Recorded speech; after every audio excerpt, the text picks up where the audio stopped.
السلام علیکم، آپ دیکھ رہے ہیں سخن ٹی وی اور میں ہوں وقاص عزیز۔ سخن کے پروگرامز کی ایک طویل فہرست آپ سب کی پسندیدگی، توجہ اور رہنمائی جو ہمارے سینئرز کی جانب سے ہوتی ہے اس کے سبب ترتیب پا رہی ہے۔ مجید امجد اردو نظم کا بہت بڑا نام، ایک ایسا نام جس نے اردو نظم کو ایک یہ نصابی بات اب میں سمجھتا ہوں آ جاتی ہے کہ بہت سی جہات سے روشناس کروایا، بہت سے لہجوں سے، نظم کے آہنگ سے، فلاں فلاں فلاں۔ لیکن میں یہ سمجھتا ہوں کہ مجید امجد اس لیے بڑے شاعر ہیں کہ انہوں نے صدیوں زمانوں کے پار نظر رکھی اور وہ ایک بات کی اپنی شاعری میں اور اپنے جو شاعرانہ خلاقی ہے اس کے ساتھ، جس کو وی این سے ہم ریلیٹ کرتے ہیں، اور جب وہ وی این سامنے آتا ہے تب ہی وہ شعر شعور کی سطح پہ جا کے قاری کو ٹکراتا ہے اور آپ کے سامنے ایک نئی جو ایک دنیا ہے وہ ترتیب پاتی ہے اور اس کے تمام جو لوازمات اور لازمے ہیں۔ مجید امجد صاحب کے حوالے سے بہت سے تھیسز لکھی گئے، بہت سی باتیں ہوئیں، بہت سی چیزیں سامنے آئیں، لیکن پھر بھی کچھ بنیادی باتیں، کچھ بنیادی سوال ہمیشہ سے تھے، ہیں اور رہیں گے۔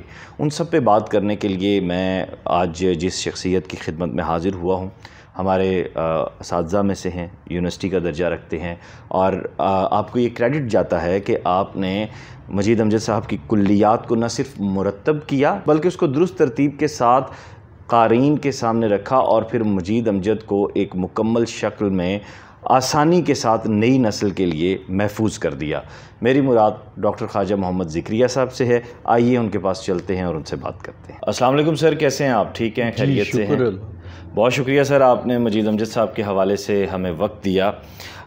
سب سے پہلے میں ایک ڈیفرنٹ سا کوشچن لے کر، شاید آپ سے پہلے بھی یقیناً یہ کیا گیا ہوگا لیکن میں اپنی کم مطالعگی کا پہلے اعتراف کرتے ہوئے سوال رکھ رہا ہوں کہ مجید امجد کی جو آخری نظمیں ہیں، مطلب 80 نظمیں کہہ لیں، 100 یا اس سے زیادہ تعداد یا کم بھی ہو سکتی ہے، ان میں فعل کی جو بحر ہے اس کو بہت استعمال کیا گیا ہے، جس کی وجہ سے زحافات بھی آ گئے ہیں اور پڑھنے میں کافی دشواری بھی محسوس ہوتی ہے۔ تو اس چیز سے کیسے، مطلب آپ اس کو کیسے دیکھیں گے اور اس کو ٹیکنیکلٹی جو انہوں نے برتی ہے، جس کو کچھ لوگوں کے ہاں اسے بہت پازیٹیو لیا جاتا ہے، کچھ کے ہاں نیگیٹیو لیا جاتا ہے؟ یہ بہت، میرا خیال ہے بہت اچھا سوال کیا آپ نے۔ سر بہت شکریہ۔ کیونکہ مجید امجد کی یہ جو نظمیں ہیں یہ آخری ان کی زندگی کے 5-4 سال کی نظمیں ہیں، اس دوران ساری یہ نظمیں لکھی ہیں انہوں نے۔ در حقیقت مجید امجد نے پوری زندگی میں نظموں میں بے پناہ تجربات کیے ہیں اور یہ کسی سٹیج پر رکے نہیں ہیں۔ آپ اگر ان کی شاعری کا آغاز دیکھ لیں، آغاز سے سارا ارتقاء دیکھیں اور پھر ان نظموں تک پہنچیں تو آپ کو اندازہ ہوگا کہ یہ کتنے زیادہ تجربات ہیں۔ یہ ایک آخری تجربہ جو انہوں نے کیا ہے، ان کے بارے میں بہت ہی اختلاف پائے جاتے ہیں۔ کچھ لوگ کہتے ہیں یہ ان کی کمزور ترین شاعری ہے، کچھ لوگوں کا یہ خیال ہے کہ یہ بہترین شاعری ہے، ان کی اتنا زیادہ اختلاف رائے۔ ہمارے بہت اہم نقاد ڈاکٹر وزیر آغا، جنہوں نے مجید امجد کا بہت توجہ سے مطالعہ کیا تھا، وہ کہا کرتے تھے کہ یہ آخری نظمیں بین الاقوامی معیار کی ہیں۔ کانٹینٹ وائز یا اس صحافات کی وجہ سے؟ میں عرض کرتا ہوں، ابھی آپ کو بتاتا ہوں، یہ میں واضح کرتا ہوں۔ ابھی ان میں نے ایک ان کا انٹرویو کیا تھا، میرا خیال ہے یہ مجید امجد کا واحد انٹرویو ہے جو ان کی زندگی میں ہوا ہے۔ میں نے ان سے یہ سوال کیا تھا کہ ان نظموں میں آپ کیا تجربہ کر رہے ہیں؟ انہوں نے کہا کہ دراصل اردو کی بحریں وہ بہت رواں دواں ہیں، اتنی رواں دواں ہیں کہ میں جس قسم کی شاعری اور خیالات لوگوں تک پہنچانا چاہتا ہوں، اگر ان میں ردم تیز ہو تو لوگ اس کو غور سے پڑھتے نہیں، ردم کی روانی میں بہہ جاتے ہیں۔ میں نے اول تو بحر ایسی اختیار کی ہے کہ جو کم رواں بحروں میں سے ہے، یعنی فعل کا، جس کا آپ نے ذکر کیا۔ دوسری بات یہ ہے کہ میں نے اس میں ایسے زحافات کا استعمال کیا ہے کہ کوئی اس کو پڑھنا چاہے گا تو وہ ردم میں اس کو نہیں پڑھ سکتا جب تک جگہ جگہ رک نہ جائے۔ اور رک جانے کی وجہ سے یہ ہوگا کہ اس کی توجہ کنٹینٹ کی طرف جائے گی اور بحر کی ردم میں بہہ نہیں جائے گا وہ۔ یہ ان کے الفاظ ہیں مجید امجد کے۔ اب میں آپ کو بتاتا ہوں کہ میری رائے کیا ہے۔ میں نے ان نظموں کو، جیسا کہ مجید امجد کی پوری شاعری ہے، میں نے بار بار پڑھا ہے ان کو، بار بار ان نظموں کو بھی بار بار پڑھا ہے۔ مجید امجد کوئی آسان شاعر نہیں ہے، کہیں کسی وقت بھی آسان شاعر نہیں تھا۔ اس کی 40-50 نظمیں ضرور ایسی ہیں جو ایک ایوریج ریڈر بھی اگر خود پڑھے تو اس کی سمجھ میں آ جاتی ہیں، لیکن ساری شاعری ایسی نہیں ہے۔ اس کی طرف توجہ دینی پڑتی ہے، اس پر محنت کرنی پڑتی ہے، اور بڑے شاعروں کے ہاں ایسی دقتیں ہوتی ہیں۔ کوئی بڑا شاعر اتنا سیدھا نہیں ہوتا کہ آپ اس کو ناول کی طرح پڑھتے جائیں اور آپ کو پسند آتا جائے، یہ نہیں ہوتا۔ کیا غالب کو آپ آسانی سے سمجھ سکتے ہیں بغیر محنت کیے؟ کتنا بڑا شاعر ہے۔ اقبال کو اس طرح نہیں سمجھا جا سکتا۔ تو بڑے شاعر جو ہیں وہ راشد نہیں سمجھا جا سکتا۔ بڑے شاعر آسانی سے سمجھ میں نہیں آتے، ان پر کام کرنا پڑتا ہے، اور یہ نقاد کا یہ کام ہے کہ وہ اس کو سمجھے اور سمجھنے کے بعد لوگوں تک اس کی تفہیم پہنچائے۔ اسی طرح یہ نظمیں ہیں، ان کو بھی میں نے بہت دفعہ پڑھا ہے، اور یہ 300 کے قریب نظمیں ہیں۔ اب ان 300 نظموں میں سے میں کم از کم یہ دعویٰ کر سکتا ہوں کہ میں ان میں سے 100 نظمیں سمجھ سکتا ہوں پوری طرح، اور بتا سکتا ہوں اس میں کیا کہا گیا ہے، اور اس میں ضعفات کی بھی دقتیں میں نے ان میں سے گزر گیا ہوں اور میں نے سیدھا کر دیا ان کو۔ میرا اپنا خیال یہ ہے، یہ ایکسپیریمنٹل نظمیں ہیں، تجرباتی نظمیں ہیں۔ ان میں سے بعض نظمیں نہایت اچھی مجھے لگتی ہیں، لیکن بعض نظمیں جو ہیں وہ میری پوری کوشش کے باوجود مجھ پر واضح نہیں ہو سکیں۔ سر، آپ نے کہا کہ یہ آپ ان نظموں میں سے گزر آئے، تو جو لوگ عروض نہیں جانتے ان کے لیے تو مشکل ہوگا۔ میرے خیال سے کلیات جو آپ نے مرتب کی ہے وہ بھی آپ کے پاس ہے، تو اس میں سے اگر آپ کیسے گزرے، اگر ایک آدھی نظم اگر آپ پڑھ دیں تو۔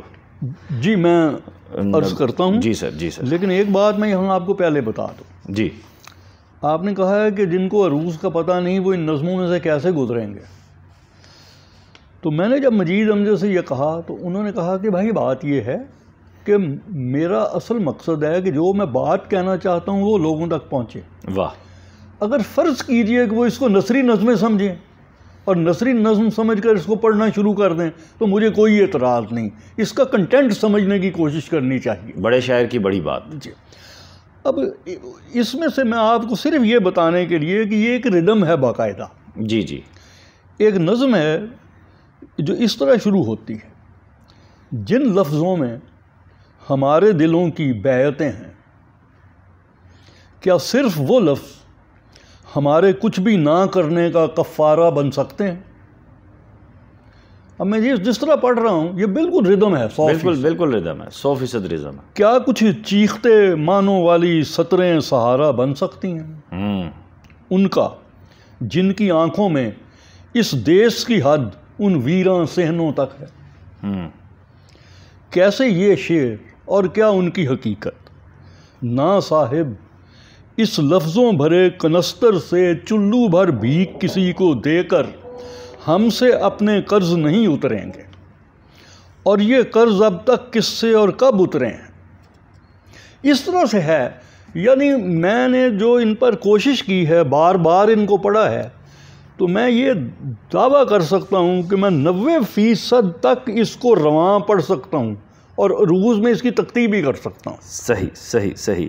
اچھا، جہاں یہ چیز دیکھنے میں آئی وہاں ایک چیز اور بھی دیکھنے میں آتی ہے کہ مجید امجد صاحب جو ہے وہ آزاد نظم کہتے ہوئے اکثر پابند بھی ہو جاتے ہیں، جیسے ان کی ایک نظم ہے کوئٹہ تک۔ جی، تو اس چیز کو آپ کیسے دیکھتے ہیں کہ یہ کوئی تجرباتی سطح تھی یا کوئی حیات کی وہ تبدیلی، یا کیسے آپ اس کو دیکھیں گے؟ یہ مجید امجد کا یہ طریقہ تھا کہ وہ زندگی بھر تجربات کرتے رہے ہیں نظموں میں۔ یہ نظم جس کی طرف آپ نے توجہ دلائی ہے، اس کے 2 حصے ہیں۔ ایک حصہ ایک بحر میں ہے، دوسرا حصہ دوسری بحر میں ہے، اور یہ ہوتا رہا ہے، یہ کوئی ایسی ناممکن بات نہیں ہے۔ اس کو ایک لفظ ہے اس کے لیے، ٹیکنیکل لفظ، اس کو کہتے ہیں کینٹو۔ اگر یہاں کینٹو کا مفہوم کوئی، ہمارے ایک شاعر تھے جعفر طاہر، وہ مشاعروں میں جاتے تھے، کہتے جی میں کینٹو سناؤں گا، تو لوگ سمجھتے تھے پتہ نہیں کینٹو کوئی صنف شاعری ہے.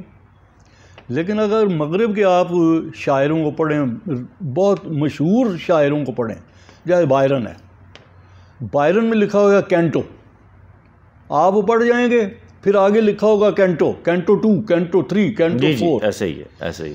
کینٹو کا مطلب ہے ایک بند، وہ بند جو نظم کا انڈیپینڈنٹ بند بھی ہو اور نظم کے دوسرے بند جو ہیں ان کے ساتھ مل کر ایک مفہوم بھی دے.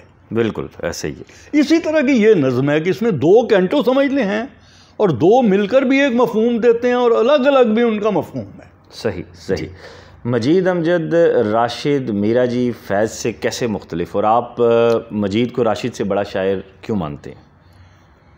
ہاں، یہ ایک تو یہ کہ میرا خیال ہے تقابل جو ہے میں نے بھی کیا ہے، لیکن شاید تقابل تنقید کے لیے کوئی اچھا طرز عمل نہیں ہے. واہ. ہر شاعر کو یہ دیکھنا چاہیے کہ اس کی اپنی اہمیت کیا ہے، وہ کیا کہتا ہے اور وہ دوسروں سے کس حد تک مختلف ہے. یہ ایک طرح کی فتویٰ بازی ہے یہ کہنا کہ کوئی فلاں بڑا ہے اور فلاں چھوٹا ہے. میرا جی اپنی جگہ اہم ہے، راشد اپنی جگہ اہم ہے، فیض اپنی جگہ اہم ہے، سارے اہم شاعر ہیں. صرف ہم یہ کر سکتے ہیں کہ سب کی انفرادیت واضح کرنے کی کوشش کریں اور یہ بتائیں کہ یہ کیا کہتا ہے اور وہ کیا کہتا ہے. اچھا، اس میں یہ سوال اس لیے میں نے آپ کے آگے رکھا آپ کی خدمت میں کہ یار لوگوں کا یہ کہنا ہے، جو مجید امجد کے ناقد ہیں ان کا یہ کہنا ہے کہ چونکہ ترقی پسند راشد کو بہت اٹھاتے تھے اور راشد کو ترقی پسند دبستان میں ایک اہمیت حاصل تھی، تو مجید امجد کو اس کا کاؤنٹر کرنے کے لیے لایا گیا. اصل میں ہمارے ہاں ایک بڑی دلچسپ بات یہ ہے کہ ہر چیز میں سازشی تھیوریز چلتی ہیں. ادب کو بھی نہیں چھوڑا. ہاں جی، ادب کو بھی نہیں چھوڑا. سیاست میں تو ہے ہی، بالکل، لیکن یہ ادب میں بھی یہی ہے کہ یہ سازش کی گئی ہے ان کے خلاف تھی کہ ان کو دراصل بات یہ ہے. اچھا، یہاں میں ایک بہت دلچسپ بات آپ کو سنانے لگا ہوں کہ ایک عرصے تک میری یہ سمجھ میں نہیں آتا تھا کہ راشد کی آخری کتاب اس میں مجید امجد کے اثرات کیوں ہیں. واہ. یعنی یہ راشد ہے کہ جس جنگل میں سورج درانہ در آیا ہے، پتھر ہے وہ جنگل، پتھر اس کے باسی بھی. یہ فارسی ہندی انداز ہے جو راشد کا کبھی نہیں رہا. بالکل، یہ مجید کا. دیو نے ان سے لے لی جینے تک کی شکتی بھی. کوئی کہہ سکتا ہے یہ راشد ہے؟ اچھا، اب اس لیے میرے ذہن میں یہ سوال پیدا ہوا کہ کیا وجہ ہے کبھی راشد نے مجید امجد کا نام بھی نہیں لیا. پھر یہ پتہ چلا کہ اکثر راشد ساہیوال جایا کرتے تھے اور وہاں ایک امجد آغا تھے، پرنسپل تھے گورنمنٹ کالج ساہیوال کے. وہ ان کے عزیز تھے، انہی کے ہاں ٹھہرتے تھے راشد صاحب. اور وہ امجد آغا کو کہتے تھے کہ بھائی وہ مجید امجد کو بلاؤ. چنانچہ وہ مجید امجد کو پیغام بھیجتے تھے. مجید امجد کا گھر قریب ہی تھا، وہ آ جاتے تھے اور راشد صرف ان سے نظمیں سنتے تھے، اپنے نہیں سناتے تھے. اس کے مجھے اب 3 گواہیاں مل چکی ہیں، ایک سے زیادہ. اس وجہ سے نا یہ کہ ان کی وجہ سے کہا گیا وہ ایک درویش منش آدمی تھا، فقیر آدمی تھا. اس کو نہ شہرت کا شوق تھا، نہ لمبی بات کر سکتا تھا، نہ کبھی اپنی شاعری کو اس نے ڈیفینڈ کیا ہے، نہ اپنی شخصیت کے بارے میں. میں نے ایک واحد آدمی دیکھا ہے جو اپنی ذات کے بارے میں بات ہی نہیں کرتا. اچھا، آپ کی مجید صاحب سے ملاقات بھی رہی ہے جی، تو شالات ایک مابعد الطبیعاتی کوئی ان کی تخلیق تھی یا حقیقت تھی؟ نہیں، وہ میں نے ان سے پوچھا تھا. انہوں نے کہا کہ یہ تو نہیں بتایا کہ مجھے اس سے عشق تھا یا میرا کیا ان سے تعلق تھا. یہ انہوں نے بتایا کہ ایک جرمن خاتون تھی اور وہ اس کی عمر 18-20 سال تھی، تو وہ ورلڈ ٹور پر نکلی ہوئی تھی. تو وہ گھومتے پھرتے ہوئے جرمنی سے نکلی، مختلف ممالک میں ہوتی ہوئی وہ پھر مشرق بعید کی طرف چلی گئی. وہاں سے ہوتی ہواتی وہ پاکستان پہنچ گئی اور پاکستان میں وہ ہڑپا دیکھنے آئی تھی. وہ تو وہاں ایک ہوٹل تھا